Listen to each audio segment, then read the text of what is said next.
En la clase de hoy vamos a tratar acerca de el dimensionado de estructuras y en este curso nos vamos a basar exclusivamente en estructuras construidas en materiales homogéneos. Quiere decir que nos vamos a centrar en el uso de estos materiales. En otros cursos se verán otros tipos de materiales, como el hormigón armado, que está compuesto por más de un material. Debemos recordar que una estructura debe encontrarse en equilibrio estable, y para resolver el equilibrio estable debe cumplir tres condiciones. Una condición es el equilibrio global de fuerzas, otra condición es el equilibrio de las partes y otra condición es la estabilidad de la forma. Hasta ahora hemos trabajado con el equilibrio global de fuerzas y avanzamos con algunas herramientas en relación al equilibrio de las partes. En esta clase que hablemos de dimensionado, vamos a, de alguna manera, completar o complementar lo que hace el equilibrio de las partes, cuando se refiere en esta frase de que ese equilibrio debe cumplirse hasta nivel molecular, y además vamos a tomar en cuenta la estabilidad de la forma, es decir, analizar cómo las estructuras se deforman y cómo controlamos esa deformación de manera que sea única y previsible. Para eso recuerden que siempre lo que hacemos es un modelo de la estructura que estamos analizando o que vamos a diseñar. Aparecerán una serie de acciones de las cuales estableceremos modelos como acciones repartidas en el plano, repartidos en la línea, acciones puntuales, etc. Haremos un modelo de la geometría, simplificando las dimensiones de la estructura, trabajando con planos, líneas y puntos. Haremos un modelo del funcionamiento de la estructura, es decir, dividirla en partes más simples y ver de qué manera se relacionan una con la otra y se van transmitiendo las cargas, y en ese relacionamiento entre las partes aparecen los vínculos entre esas partes y los vínculos con el firme. En este caso vamos a agregar un quinto modelo que hace referencia al material del cual hasta ahora no hemos hablado. El proceso, después de tener estos modelos, siempre partía de resolver en primera instancia el equilibrio global, es decir, que una parte de una estructura o una estructura esté en equilibrio entre las fuerzas que actúan sobre ella y las reacciones del elemento que la sostiene, partiendo de la base de que para analizarla en su interior es imprescindible resolver este equilibrio. En última instancia, de lo que se trata es de darle una dimensión o verificar las dimensiones de lo existente en una estructura, pero para eso necesitamos ubicar esfuerzos internos, partiendo de la base de que darle una dimensión a una estructura es determinar la cantidad de material necesario para que en ningún punto de la estructura aparezcan esfuerzos internos o deformaciones que comprometan las condiciones de seguridad. Para determinar esa cantidad de material es necesario establecer y cuantificar aquellos puntos críticos donde se encuentran los máximos esfuerzos. Quiere decir que entre lo que es el equilibrio global de fuerzas y lo que es el dimensionado tendremos que establecer los puntos críticos. Esos puntos críticos nos llevó, en lo que hemos visto anteriormente, a definir en una sección solicitaciones de axil como componentes paralelos al eje de la barra, solicitaciones de cortantes perpendiculares al eje de la barra, o solicitaciones de momento que tienden a girar una sección en relación a la adyacente produciendo estiramientos y acortamientos de las fibras de la estructura. En general diremos entonces que establecer esos puntos críticos es establecer solicitaciones, o en el caso de la estructura con barras, que es lo que hemos visto en estos días, se trata de establecer los esfuerzos en las barras para saber a qué esfuerzos está sometido.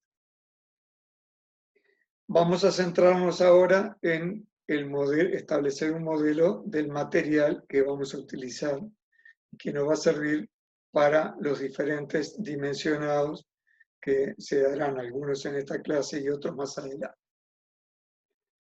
Para hacer el modelo del material, de materiales homogéneos, tomamos como material representativo, como prototipo del material, el acero,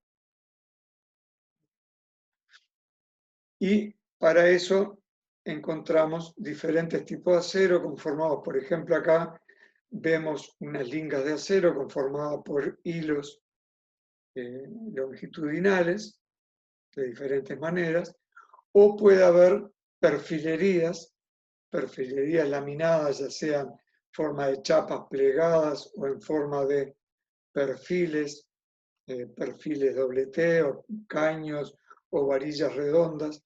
Es decir, hay toda una variedad en el medio de la construcción, hay toda una variedad de perfilería de acero.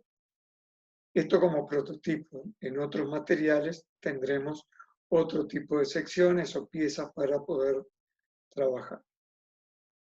Vamos a establecer el modelo material y para eso tenemos que tener claro que lo que determina las características estructurales del material son su capacidad de tensión y de deformación. ¿Qué entendemos por tensión? Es una medida de la fuerza distribuida por unidad de superficie, ¿no? Es decir, le aplicamos una fuerza a una barra cualquiera y dividimos o distribuimos esa fuerza en la superficie, y eso es lo que denominamos tensión. Y por otro lado, la deformación hace al cambio de dimensión de una pieza al aplicarse esa tensión. Para esto, esto se trabaja empíricamente, algo que está sumamente normalizado. Esta es una máquina para ensayos de tracción, que son las que se van a realizar en el acero, y hay toda una serie de normativas que implica cómo son las características en las que se deben construir las distintas probetas de ensayo. Hablan de largos, de agarres, de dimensiones, de sección. Acá no vamos a entrar en detalle, pero ven que está normalizado lo que son distintos tipos de dimensiones de esas probetas. Eso se coloca en la máquina y se empiezan a realizar ensayos que consisten en someter la barra de una sección conocida, de la probeta, la sometemos a una fuerza de tracción que va aumentando progresivamente. A medida que aumentamos la fuerza, medimos el alargamiento de la barra. O sea, le damos un valor de esfuerzo que implica determinada tensión, medimos el alargamiento. Aumentamos la tensión, medimos el alargamiento. Y así sucesivamente, eso nos va dando una serie de valores que relacionan las tensiones y las deformaciones. Para eso lo graficamos en el eje de las ordenadas, en un par de ejes cartesianos, donde en el eje de las ordenadas va a aparecer la tensión, que será la fuerza de tracción dividido el área de la sección. Sus unidades serán decanewton repartido por centímetro cuadrado. Eventualmente en algunos textos pueden encontrarse con unidades de fuerza en newton y sección en milímetros cuadrados, pero siempre va a ser una unidad de fuerza dividido en una unidad de sección. Eso en las ordenadas.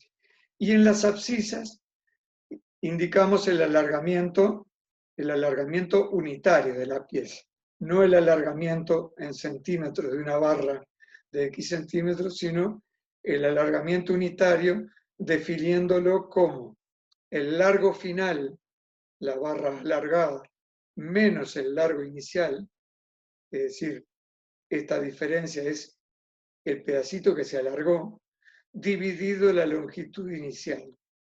Como el pedacito que se alargó está en centímetros y el largo inicial también está en centímetros, como verán, el alargamiento unitario no tiene unidades. Y eso lo graficamos entonces en un sistema de ejes donde las ordenadas estarán las tensiones, que se simboliza con la letra sigma griega, y en las abscisas ubicamos el alargamiento unitario, que se identifica con la letra epsilon griega.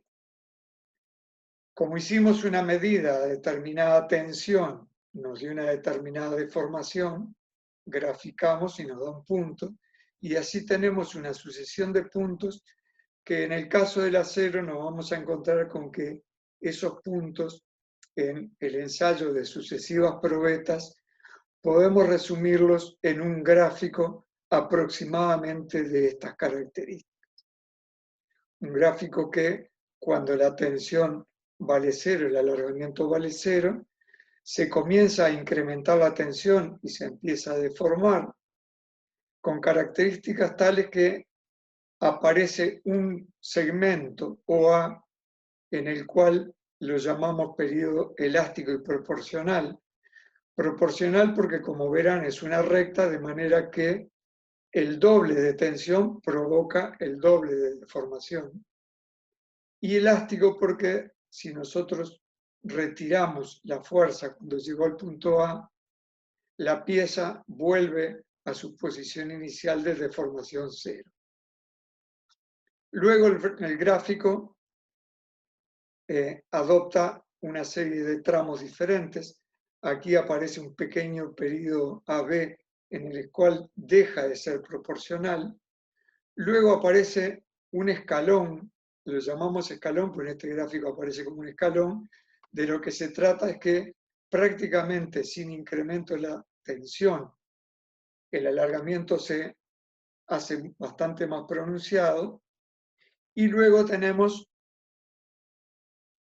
un periodo CD en el cual el material se plastifica y no hay proporcionalidad entre tensiones y deformaciones, llegando a un punto de rotura en el punto D.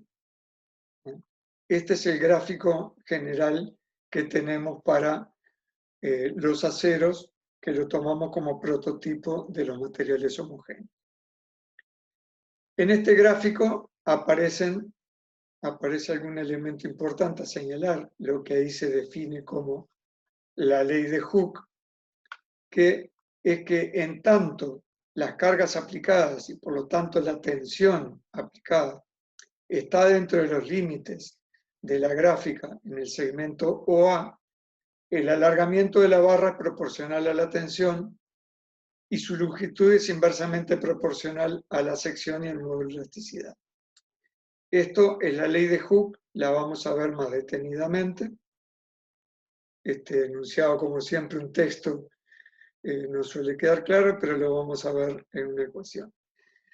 En este gráfico aparece, y para esa ley de Hooke, aparece un elemento importante que define un material, que es lo que llamamos el módulo de Young o módulo de elasticidad, y que a lo que se refiere es al ángulo dependiente, el ángulo alfa dependiente de este segmento A.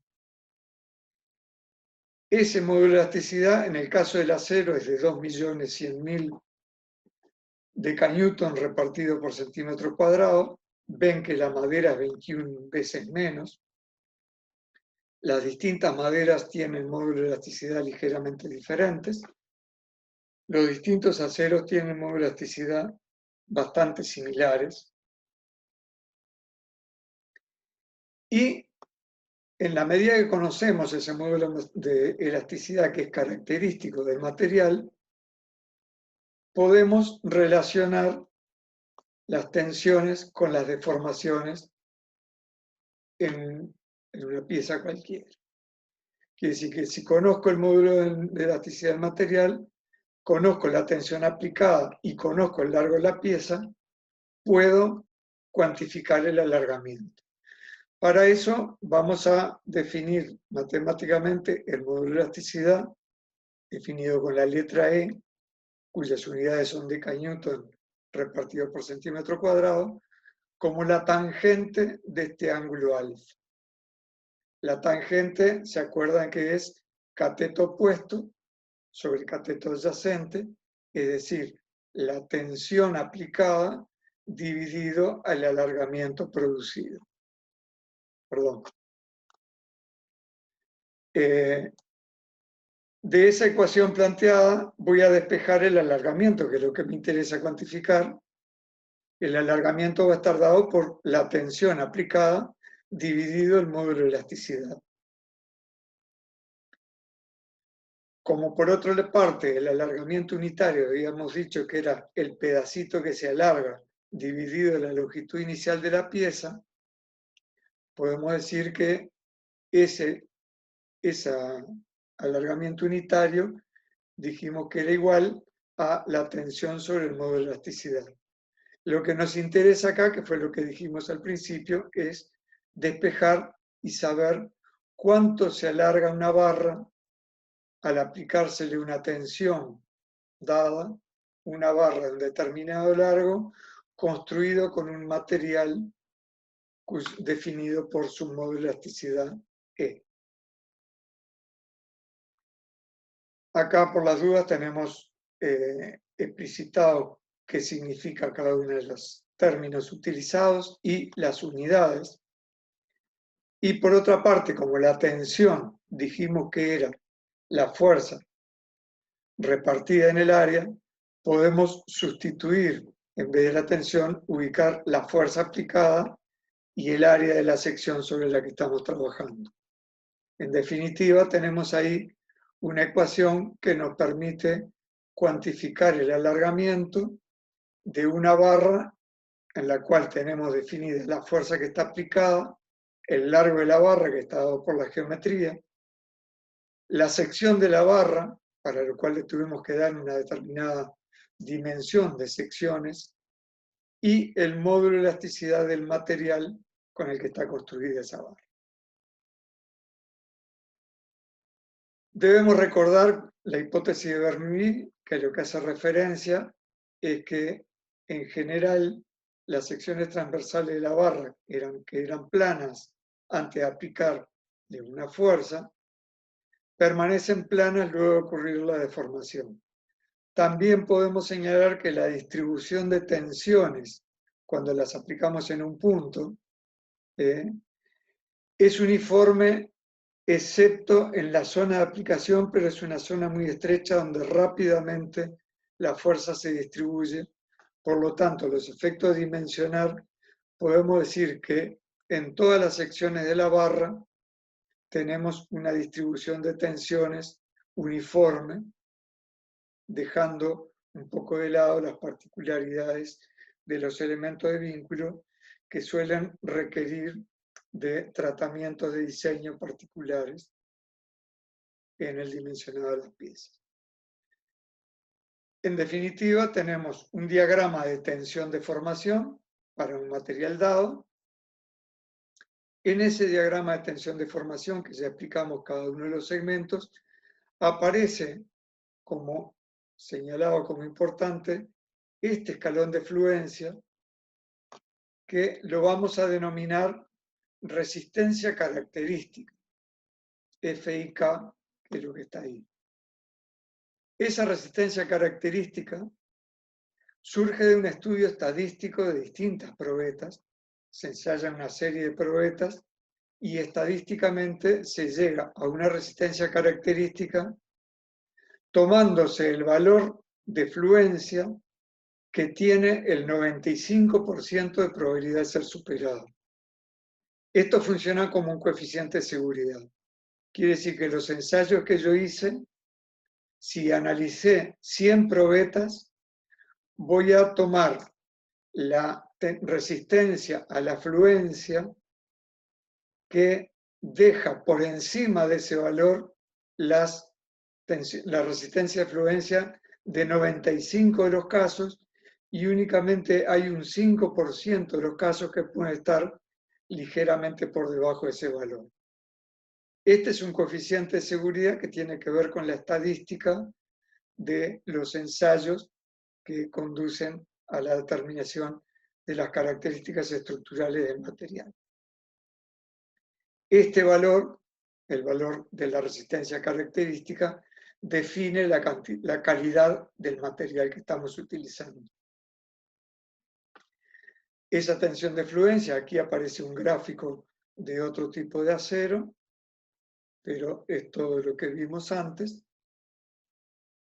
Y para aplicarlo al dimensionado, nosotros lo que vamos a trabajar no es con esa tensión, resistencia de fluencia, sino con una tensión que la denominamos como tensión admisible, para lo cual lo que hacemos es, de este valor en el cual vemos que implicaba el escalón de fluencia, que incrementada la fuerza aplicada, la tensión aplicada en un mínimo valor, la deformación se incrementa rápidamente, eso supone un peligro para la estabilidad de una estructura. Por lo tanto, nos vamos a alejar de ese valor tomando un valor menor. ¿Cuánto menor? En función de un coeficiente de seguridad. Por lo tanto, hablaremos de una tensión admisible, es decir, la tensión que admitimos para dimensionar un material, una tensión admisible que está definida como la tensión de fluencia o la resistencia de fluencia dividido un coeficiente gamma como coeficiente de seguridad, que en este caso sí depende de los materiales y de los procedimientos de cálculo que utilicemos. Normalmente en el acero, que es un material que se produce en fábrica, podemos tomar coeficientes de seguridad menores porque tenemos una seguridad en cuanto a la homogeneidad y la calidad del material. Pero en un material como la madera, deberíamos tomar coeficientes de seguridad mayores porque provienen de la naturaleza, donde la homogeneidad del material de una pieza a otra de la misma madera pueden diferir bastante. Entonces ahí definimos la tensión de diseño que aparece en este gráfico, en el cual vieron que se aplicaron para esto dos coeficientes de seguridad. Uno que es estadístico, que llevó a la definición de la tensión de fluencia o tensión característica, y otro que es disminuir la tensión característica hasta una tensión de dimensionado, que es con la que vamos a trabajar para dimensionar las piezas. Aquí aparecen valores de tensiones dimensionados de distintas calidades de acero. Ven que el acero también varía de un valor de 5.000 decanewton repartido por centímetro cuadrado a 18.000 en aceros especiales, donde lo que se incorporan son aleaciones particulares para lograr mayores resistencias. En definitiva, el dimensionado es el estudio de la estructura, debe definir la cantidad, calidad y la distribución en la sección del material necesario para su construcción. Es decir, debe darle la dimensión material necesaria para garantizar el equilibrio estable. Para eso es necesario comparar las tensiones que producen las solicitaciones con la capacidad resistente del material, para garantizar que no esté comprometida la estabilidad en condiciones de seguridad adecuadas. También debemos controlar la deformación de manera de no tener deformaciones excesivas. Hasta ahí el modelo del material, y vamos a aplicar este modelo de material a un primer caso en los cuales las solicitaciones que aparecen son exclusivamente axiales. Nos estamos refiriendo a barras traccionadas o a barras comprimidas.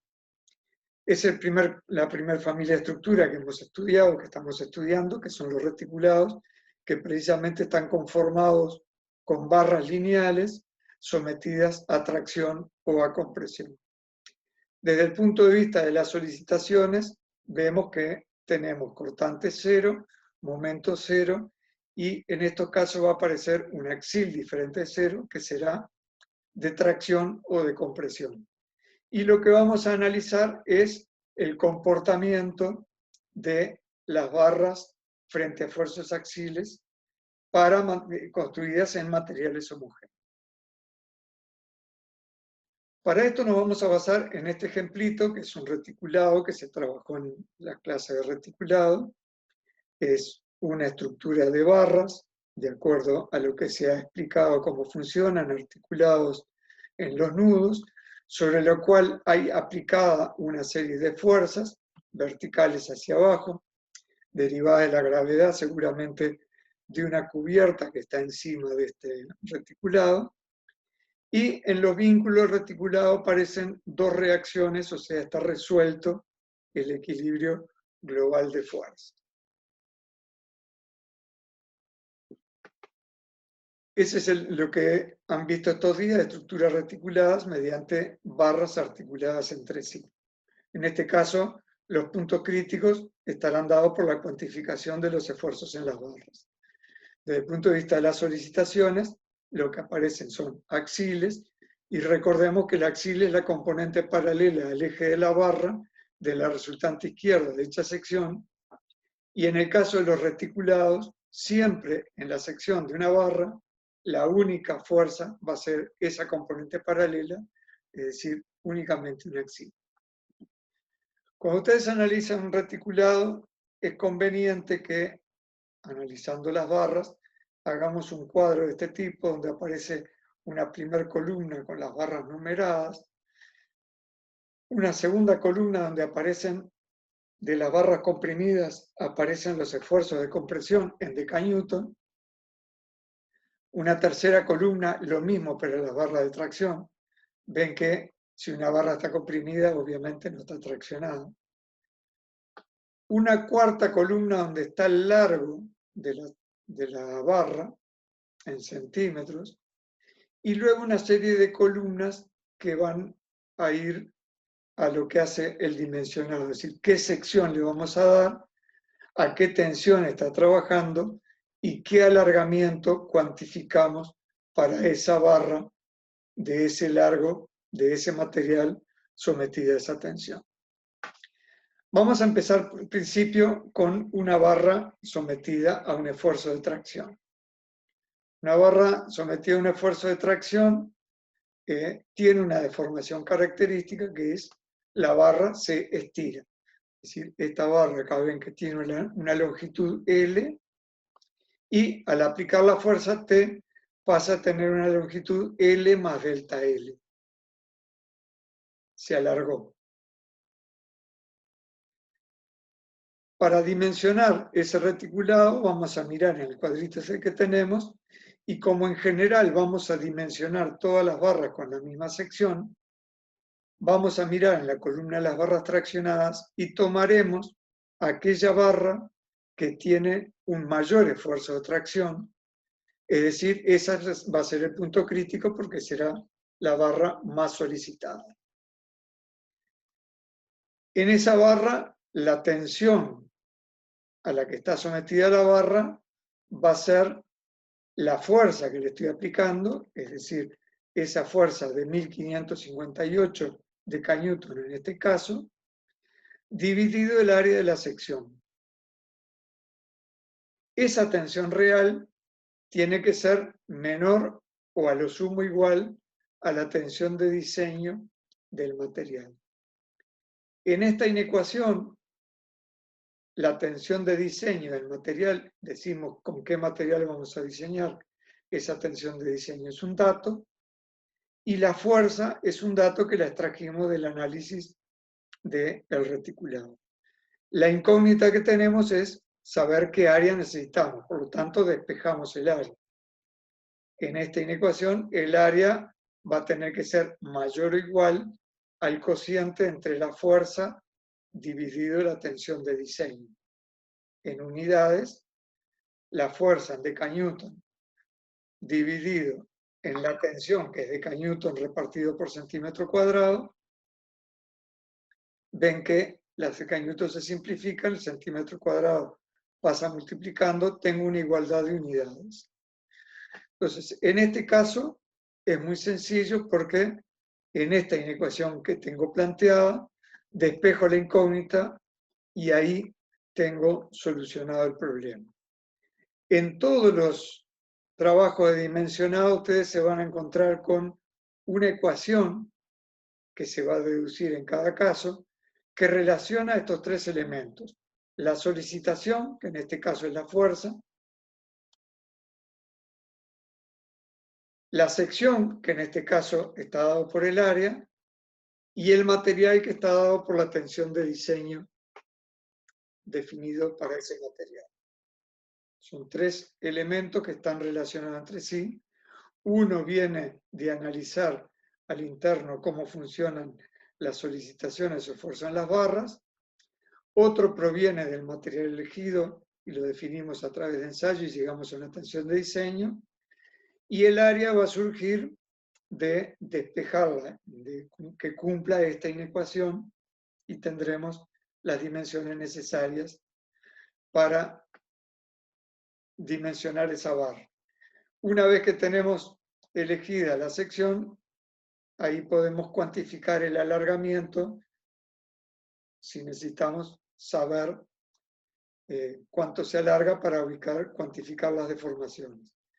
Con esos datos y con la sección, la tensión, que ahora va a ser la sección que elija, dividido,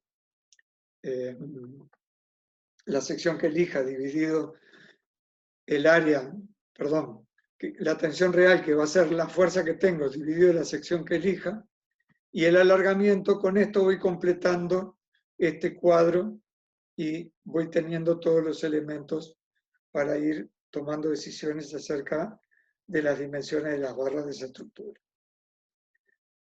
Vamos a ver ahora el esfuerzo de compresión. En este caso,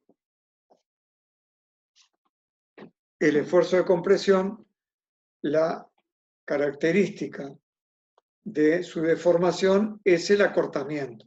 Es decir, a esta barra de longitud L le aplico una fuerza de compresión y la barra en principio se acorta. Por lo tanto, podríamos decir, bueno, hacemos lo mismo que en tracción. Venimos a nuestro cuadrito, elegimos de todas las barras comprimidas esta que tiene un mayor valor de compresión y vamos a trabajar con esa barra. Pero, creo que todos sabemos que cuando comprimimos una varilla aparece un fenómeno de deformación que no es únicamente el acortamiento y que es el fenómeno de pandeo. El pandeo o inestabilidad elástica se puede dar en elementos comprimidos esbeltos y su manifestación es que se deforma, se desplaza transversalmente a la dirección de la fuerza de compresión.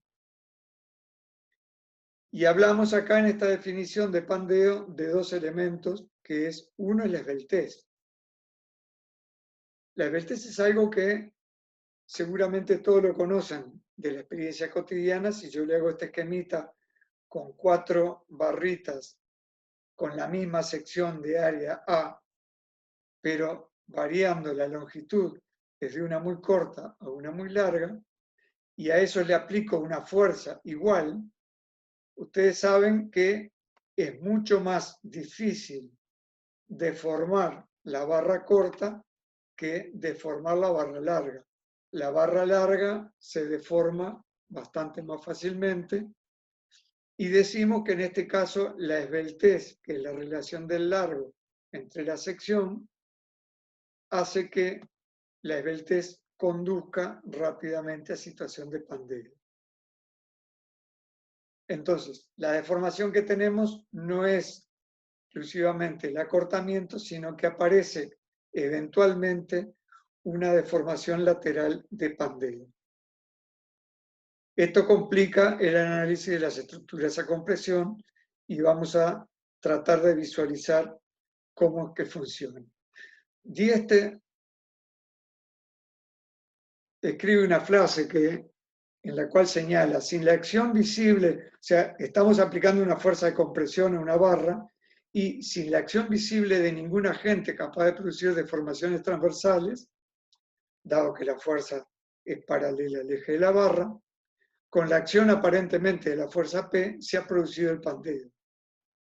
Sabemos que lo que sucede es que no es realizable una coaxialidad perfecta entre la fuerza y el eje de la columna, no solo por imprecisión en el centrado y dirección de la carga P, sino porque el eje de la columna no será nunca perfectamente rectilíneo, ni será constante su sección, ni geométrica ni elásticamente, y tampoco podremos aplicar la carga sin producir vibraciones, o sea, deformaciones laterales. Esto me está diciendo que si yo tuviera, en el hipotético caso de que tuviera una barra perfectamente recta, con secciones adyacentes una a la otra perfectamente iguales, con un eje geométrico, mecánico y elástico geométrico que está perfectamente alineado, y le aplico la carga con cuidado de manera que está alineada, el pandeo no se produciría, ¿no? Pero esto es la realidad, ¿no? Esas cosas, esas perfecciones no existen, y eso hace que en las barras comprimidas aparezca el fenómeno del pandeo. Para analizar este fenómeno, vamos a partir de un pequeño ensayo que es el siguiente. Nosotros tenemos esta barra con una determinada esbeltez a la cual le aplicamos una fuerza de compresión, y para ensayar esto le aplicamos una fuerza transversal a la barra. La experiencia a mí me dice que si le aplico la fuerza transversal, esta barra se curva, ¿cierto? Independientemente del pandeo, suponiendo que la fuerza de compresión no produjo un pandeo, le aplico la fuerza transversal y la barra se curva. Si ahora retiramos la barra, la fuerza transversal, la barra está curvada y está aplicada la fuerza de compresión, que ahora ven que no transita por el eje de la barra, sino que transita linealmente de acuerdo a cómo está ubicada en el espacio. Y acá se da un fenómeno que es el siguiente. Si la acción de la fuerza de compresión, que está a una distancia de la barra, lo que tiende es a deformar cada vez más esta estructura y a llevarla al colapso porque se sigue curvando. Pero por otro lado, nosotros sabemos por experiencia que una barra curvada, a la cual le retiramos la fuerza que la curvó, la barra vuelve a su posición inicial. ¿Por qué? Aquí aparecen dos títulos que los señalamos como momento externo y momento interno. Momento externo vamos a llamar al momento que produce la fuerza de compresión, por ejemplo en el punto medio, dado que hay una fuerza y hay una distancia. Hay un momento dado por la solicitación. Pero al mismo tiempo, la barra curvada, ven que las fibras de la izquierda se acortaron, están comprimidas, las fibras de la derecha se alargaron, están traccionadas, y hay un estado tensional que hace que entre tracciones y compresiones se genera un momento que intenta llevar a la barra a su posición inicial. Entonces, frente a esta situación pueden aparecer tres situaciones, ¿no? Las tensiones internas, esas producen un momento interno. Ese momento es mayor cuanto más grande es la curva de deformación que produce. Y la fuerza de compresión intenta mantener la deformación. Se pueden presentar tres situaciones. Una es que la barra curvada vuelve a su posición inicial, es decir, el momento externo que producía el axil es menor que el momento interno que producían las tensiones, la barra vuelve a una posición de equilibrio. Puede suceder lo opuesto, que el momento externo sea mayor que el momento interno y en ese caso colapsa y la estructura se rompe. Pero vamos a detenernos en una situación muy particular que se produce y es que experimentalmente lo vemos en un modelo que la barra queda en esta posición en equilibrio porque se produjo una igualdad entre el momento que produce el axil por la distancia y el momento interno producido por las tensiones en el material. Esa es la situación límite que está realizada, producida por una fuerza N, que es la que denominamos fuerza de Euler y que es la que lleva a este equilibrio que ahí llamamos indiferente. No estamos en presencia de un equilibrio estable porque dijimos que el equilibrio estable tengo que conseguir la estabilidad de la forma. En este caso, no estoy en presencia del equilibrio estable, pero esta igualdad me va a permitir analizar el problema y a partir de ahí tomar las medidas de seguridad correspondientes.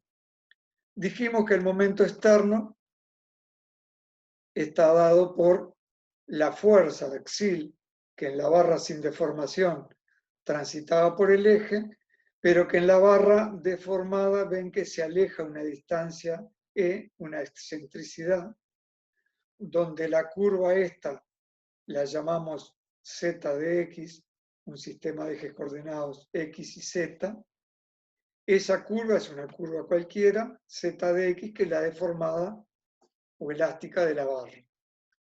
Y en términos generales podemos decir que ese momento interno, ese momento externo, es el valor de la fuerza de Euler, que fue la fuerza límite que condujo a este problema, multiplicado en cada punto por la curva deformada. En particular, en el punto medio de esta barra será la fuerza de Euler por la excentricidad E. Pero para cualquier punto es el producto de la fuerza por la curva deformada o elástica. El momento interno, para analizar el momento interno, vamos a acordarnos de lo que es la curvatura de una pieza. Nosotros tenemos acá la barra recta, pero estamos analizando la barra curvada. En general nosotros definimos la curvatura. ¿Se acuerdan que cuanto más abierto de esto es la curvatura más grande? La curvatura más chica, cuanto más cerrado la curvatura es más grande. Y acá indica una ecuación en la cual plantea que para barras con pequeñas curvaturas, que es lo que se nos da en estos casos, podemos decir que la curvatura de una barra es aproximadamente igual a la derivada segunda de la ecuación de la deformada, que es la ecuación de esta curva. ¿Para qué nos sirve eso? Lo vamos a aplicar a continuación. Para acordarse mejor lo que era la curvatura, acuérdense lo que es el radio de curvatura. El radio de curvatura, lo que hacemos es establecer dos perpendiculares a la curva, y esas perpendiculares, como en cada punto la tangente de la curva es diferente, esas perpendiculares se van a juntar a un cierto punto, a una distancia que es el radio de curvatura. La curvatura es la inversa de ese radio de curvatura. Es decir, lo que tenemos es una curva determinada, establecemos una tangente en un punto, una tangente en otro punto, perpendicular a la tangente, perpendicular a la tangente, y esta distancia es la que definimos como radio de curvatura. Se lo mostré en el pizarrón que les aparece ahí arriba en pequeño. La curvatura es la inversa del radio de curvatura. Y ahora vamos a trabajar con el momento interno. El momento interno, vamos a partir de la base de que ese momento interno es la curvatura multiplicado por una constante. ¿Por qué esto? Yo les dije al pasar de que el momento, esa tendencia a volver a la posición inicial de una barra es mayor cuanto mayor es la curvatura. Cosa que también la conocemos de la experiencia. Nosotros sabemos que si curvamos una barra ligeramente, esa barra vuelve a su posición inicial, pero si la curvamos mucho, vuelve de golpe, ¿no? Que es lo que hacemos con un arco para tirar flechas. Cuanto más curvado está, más energía cinética carga y con más fuerza vuelve a la posición inicial. Esa constante, después la deduciremos en otras deducciones de dimensionado más adelante, pero por ahora confórmense con saber que esa constante es lo que llamamos la rigidez de la pieza, que es el producto entre el módulo de elasticidad del material y la inercia de la sección. Tenemos entonces que el momento interno podemos escribirlo como el módulo de elasticidad del material multiplicado por la inercia de la sección y multiplicado por la derivada segunda de la deformación. Ahí lo que estamos haciendo es igualando el momento externo con el momento interno, ya que el caso que estamos analizando es la situación en la que se igualan los dos momentos. O sea, la fuerza de Euler multiplicado por la ecuación de la deformada es igual a la rigidez, módulo de elasticidad por inercia, multiplicado por la derivada segunda de esa deformada. Esta es la ecuación de la elástica, tiene resoluciones matemáticas bastante complejas, pero para hacer una deducción un poco más simple, lo que hacemos es darle una forma matemática a la ecuación de la deformación. Es decir, decimos que esta curva en la que se deformó tiene una forma sinusoidal que matemáticamente la podemos escribir como la deformación en el punto medio multiplicado por el seno de pi por x sobre L. Está sacado de la manga, pero se cumple bien para los puntos críticos que son los extremos y el punto medio. La derivada segunda de esa ecuación, no hago el desarrollo completo, pero la derivada segunda es la deformación en el punto medio multiplicado por pi cuadrado sobre l cuadrado, que surge de derivar la función dentro del seno, multiplicado por el seno de pi por x sobre l. Esa es la derivada segunda, por lo tanto ahora puedo sustituir en la ecuación de arriba tanto la ecuación de la deformada como su derivada segunda. Pero además me interesa para el punto crítico de esta estructura, que es el punto medio. En el punto crítico de esta estructura, esta ecuación de la derivada segunda, seno de pi por x sobre L, se transforma en seno de pi sobre 2. Por lo tanto, el seno de pi sobre 2 es 1. Y sustituyendo allí, vemos que tenemos en la ecuación anterior, que era n de Euler por z de x, igual a e por i por z derivada segunda de x, de z de x. Y vemos que en el punto medio la función z de x vale e y la función derivada segunda va a ser e por pi cuadrado sobre l cuadrado. Esa es la ecuación que nos lleva a cuantificar el valor de la fuerza de Euler, que es la fuerza límite que lleva a nuestra barra a la situación de Pandelo. Con esta fuerza límite con la que vamos a trabajar. esa fuerza límite, N como fuerza de Euler es esa fuerza límite, E es el módulo de elasticidad del material, y es la inercia menor de la sección, porque una barra cualquiera se va a pandear hacia el lado más débil, y L es el largo de la barra dependiendo de los vínculos, cosa que vamos a ver a continuación. Pi es pi, relación entre diámetro y circunferencia.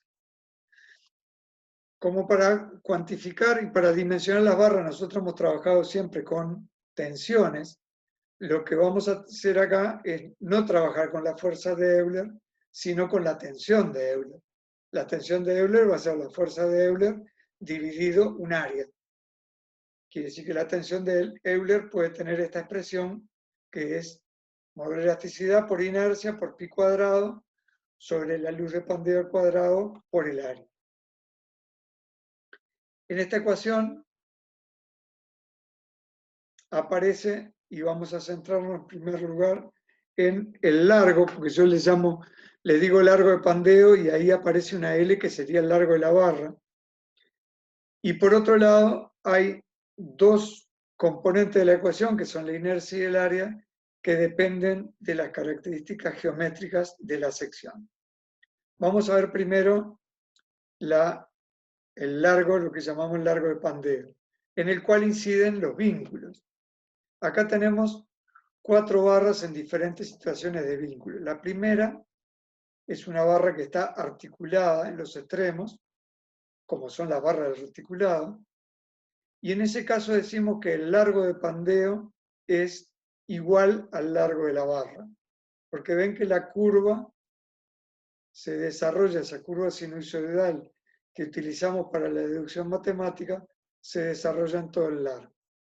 Genéricamente vamos a decir que el largo de pandeo es el largo de la barra originalmente multiplicado por un valor alfa que está dado acá en las diferentes situaciones de vínculo de la estructura. El segundo esquema nos representa una barra que está articulada en el extremo superior, pero está empotrada en el extremo inferior. Al estar empotrada, impide que se modifique la tangente en el punto de empotramiento, por lo tanto, la curva tiene una concavidad hasta un punto de inflexión y luego vuelve a tomar la concavidad para el otro lado. La curva con la cual nosotros hicimos el razonamiento es esta, que es aproximadamente el 70% del largo total. Si lo que tengo es una barra empotrada, pasa lo mismo en los dos extremos, y acá lo que tengo es un largo de pandeo que es la mitad de la situación inicial. Y por último tengo una barra empotrada y en extremo libre, en el cual se pandea libremente, y como verán, la curva sinusoidal se completa en el doble del largo, con lo cual quiere decir que en una barra con un extremo libre, la longitud de pandeo es el doble de la longitud inicial. Eso en cuanto a los vínculos y el largo. Por otro lado, les decía que hay dos términos de la ecuación que hacen a la geometría de la sección, que son la inercia y el área. Y estas tienen una relación. Nosotros definíamos la inercia como la suma en toda la sección del producto de un infinitésimo de área multiplicado por la distancia al eje de la línea neutra, esa distancia al cuadrado. Genéricamente podríamos decir, haciendo una abstracción, que si nosotros concentramos toda el área de este perfil que está dibujado a una distancia I sub x que denominamos radio de giro, la inercia en relación al eje x del área concentrada en estas dos líneas es igual a la inercia del perfil. Entonces, si bien es una abstracción, podemos decir que encontramos una igualdad entre la inercia de la sección como el área multiplicada por una distancia al cuadrado, y a esa distancia I es la que llamamos radio de giro. Despejamos el radio de giro y vemos que el radio de giro al cuadrado es la inercia dividido el área. El radio de giro es una característica geométrica de la sección que es simplemente la relación entre la inercia y el área de la misma. No es algo material que se pueda ver en una sección. Entonces, con esas dos cosas volvemos a la ecuación inicial y acá podemos decir que la inercia y el área, que están en la inercia dividido el área, podemos expresarla como el radio de giro al cuadrado. Y por otro lado dijimos que la luz de pandeo, la luz al cuadrado, es la luz de pandeo al cuadrado. Acá señala de que, así como hablamos hoy de que tomamos la inercia menor, siempre vamos a tomar el radio de giro menor. Si sustituíamos acá, entonces ven que en esta ecuación el radio de giro al cuadrado aparecería multiplicando, pero lo que estoy haciendo en la ecuación siguiente es pasar dividiendo el denominador, el radio de giro al cuadrado, con lo cual me queda este denominador, que es la luz de pandeo al cuadrado dividido el radio de giro al cuadrado, para lo cual vamos a introducir la noción de esbeltez, que es parecida a la que dijimos al principio. Al principio dijimos que la esbeltez la definíamos como el largo de la barra en relación al área. En realidad la vamos a definir acá como el largo de pandeo de la barra en relación al radio de giro. Como ven que acá está el largo de pandeo al cuadrado y el radio de giro al cuadrado, lo que tengo en el denominador es la esbeltez al cuadrado. En definitiva, llego a esta ecuación de la tensión de Euler, que es el módulo de elasticidad del material por pi cuadrado sobre la esbeltez al cuadrado. Vamos a analizar esta ecuación sabiendo que E es una constante, pi también es una constante, la variable que tenemos en la ecuación es la esbeltez.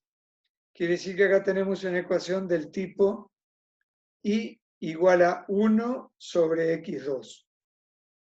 Esa es la ecuación que vamos a analizar. Esa ecuación es una hipérbole donde cuando la esbeltez tiende a infinito, la tensión tiende a cero, que ven que la esbeltez se está dividiendo. Cuanto más grande la esbeltez, más chica es la tensión. Cuando la esbeltez tiende a infinito, la tensión tiende a cero.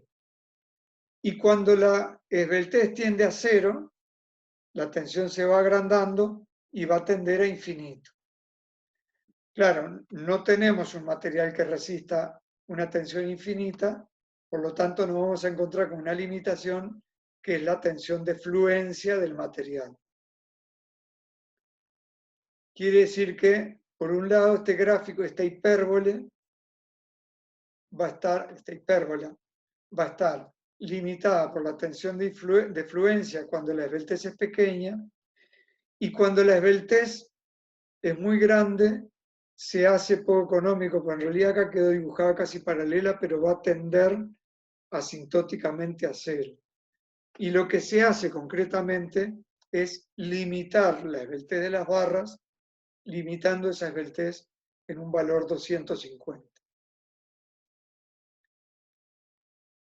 Esta entonces es la validez de la ecuación de la tensión de Euler, que empieza como constante con la tensión de fluencia. Cuando empieza a incidir la esbeltez, disminuye en función de la esbeltez y se interrumpe cuando la esbeltez llega a 250. Pero por otro lado, habíamos dicho que todo el razonamiento lo hicimos con aquella situación de igualdad, momento externo y momento interno, por la cual lo que llegábamos a una situación de inestabilidad, dado que la estructura estaba equilibrada, sí, pero en una posición de deformación que puede ser importante. Igual que con la tensión de fluencia, para el dimensionado lo que vamos a hacer es dividir toda esta ecuación de la tensión de Euler por un coeficiente de seguridad un coeficiente de seguridad que además está graficado aquí en función de la esbeltez y como verán empieza con un valor de 1.7 y se incrementa en la medida que aumenta la esbeltez, manteniéndose con un valor 3,5 para valores de esbeltez más importantes. Y acá vamos a aplicar esta noción que es decir, bueno, podemos escribir la tensión de Euler de diseño también como la tensión de Euler del material dividido un coeficiente que ahora vamos a explicitar qué es lo que hacemos. Lo que estamos haciendo acá es esta ecuación, esta tensión de Euler, multiplicarla y dividirla por la tensión de diseño. Y el cociente entre la tensión de diseño y la tensión de Euler de diseño lo denominamos coeficiente de Pandeo. Esto parece que nos estuviera complicando el problema, pero en realidad es un procedimiento que lo que tiende es a simplificar la operativa por lo siguiente. Cuando nosotros hicimos el dimensionado en tracción, cuando hicimos el dimensionado en tracción, que lo tengo aquí a la izquierda, teníamos la tensión de diseño del material como dato, la fuerza como dato y una única incógnita que era el área. Ahora nosotros tenemos que hacer una verificación en el cual la tensión real, que es la fuerza sobre el área, sea menor o igual a la tensión de Euler de diseño. Ahora, si miran la tensión de Euler de diseño, ven que la tensión de Euler de diseño depende de la esbeltez. Y la esbeltez dependía del radio de giro. Y el radio de giro dependía del área. Quiere decir que cuando hablamos de tensión de Euler de diseño, en este factor está interviniendo el área. Quiere decir que si nosotros planteamos esta ecuación, la fuerza sobre el área menor o igual a la tensión de Euler de diseño, acá también está el área. Y no conozco el área en ninguna de las dos. Entonces, el procedimiento es introducir el coeficiente omega, que lo introdujimos acá, es práctico porque alguien se tomó el trabajo de decir que para cada valor de esbeltez cuantificó cuánto era el valor de la tensión de Euler de diseño y hizo este cociente entre la tensión de diseño del material y la tensión de Euler de diseño. Y eso está en una tabla que la tenemos como insumo material para trabajar, que después en la aplicación práctica veremos cómo se aplica. Y quiere decir que de lo que se trata en este caso, para aplicar esta ecuación, de lo que se trata es de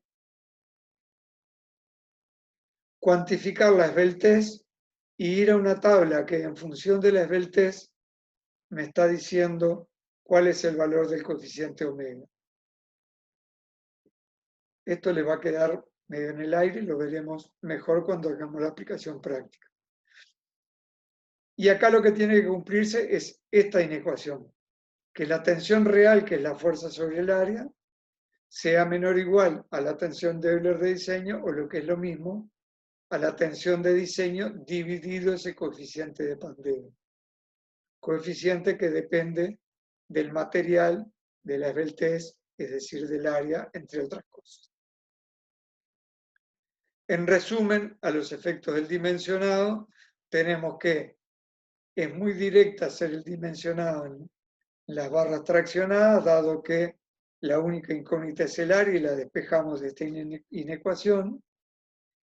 Y acá también tenemos en la compresión una ecuación que me relaciona la solicitación con el área y la tensión del material, pero el fenómeno de Pandeo introduce esta particularidad que hace que no sea inmediato y tengamos que elegir un perfil. Elegido el perfil, tenemos como dato el área y conocemos la tensión real, y tenemos como dato el radio de giro y tenemos la tensión de Euler de diseño. Y ahí comparamos y vemos que se cumpla la desigualdad. Hasta ahí la parte de dimensionado. En el material este que les queda colgado en la página está la aplicación de esto en un ejercicio práctico. Yo en esta grabación lo voy a interrumpir por aquí para no hacerla más larga y que no sea tan pesada.